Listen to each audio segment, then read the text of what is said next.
go ahead, hit that like button, share, and if you are new to the channel, go ahead and subscribe.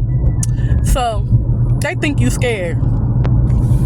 They think you scared because you an introvert and you like to stay in the house probably, or you don't hang around with a lot of people, or if you know, a lot of us are intuitive, and so when we see and we feel somebody trying to start drama with us, or somebody trying to cause chaos or conflict where there is none, we try to move around and avoid the situation. You hear me? Move around and avoid the situation, but that don't mean we scared.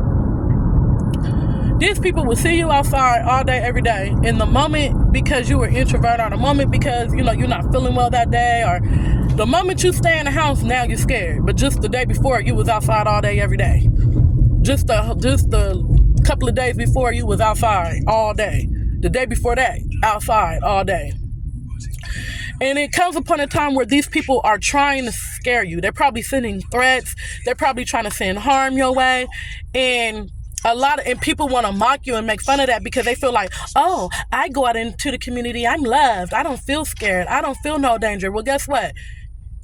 They're not in the situation that you're in. A lot of times they not being attacked by the enemy in the community where they at is because they you feel me? They are pleasing to the enemy. They're not doing nothing to come up against the enemy in the system. So why would the enemy bother them? Why would the enemy attack them? Why would the enemy be coming up against them? Of course everybody gonna love them. Of course everybody. You get what I'm saying? Now, there are situations where I have had jobs where I was in the community and I got nothing but love and nothing but respect, and nobody was bothering me. Nobody was messing with me, you know what I'm saying? But there are other times where certain people will mess with you and bother you. It's not everybody, it's just certain people. Majority of the people who I encountered show me love. You feel me? They didn't have no problem. I felt cool, I felt safe, but certain people, you know, the enemy always like to threaten and harass you when you are on point, when you are doing the will of God, when you are set apart, when you are standing for something. You standing for something, right?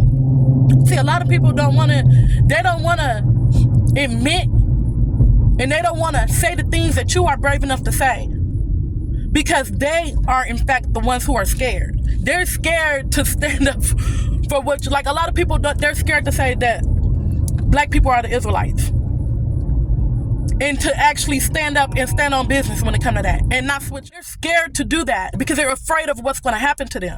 They know it, but they can't preach the message. They know we the people of the book, but they can't stand. They are afraid. They are the ones who are truly afraid, but they think you're scared. You're not scared. You're not afraid. But the thing is, to see, when you have a purpose and when you are walking in God's purpose, right? Whatever God's purpose is for your life, that's you. This is me. This is what God called me to do. I'm different. You understand me? And so with that comes a lot of opposition and a lot of fiery trials. And because a lot of us, we move around. We avoid conflict. We avoid confrontation because we understand that us responding in the way that everybody else would, the consequences would be much worse for us than it would be for the average person, because of our calling, because the crown that we carry is so heavy. You understand me? These people try to put on the crown that you carry, that will tilt over. They have no clue, they have no understanding. We are set apart. The mission on our life is different. It's serious. They sitting up here talking about folly, gossip, and BS. Meanwhile, we over here literally fighting for our life because of what we believe in and because of the truth that we tell. We are truth tellers. They don't have the braveness or the boldness to do that. To be willing to put their life on the line for their people, they could never. Meanwhile, you doing it every day. But they're calling you scared. You're not scared. You just have the mentality that if you're gonna be unalived, you're gonna be unalived for a reason, for what you believe in, for what you stand up for. As they say, stand for something or fall for anything. So I love y'all. Like, share, and subscribe. Peace.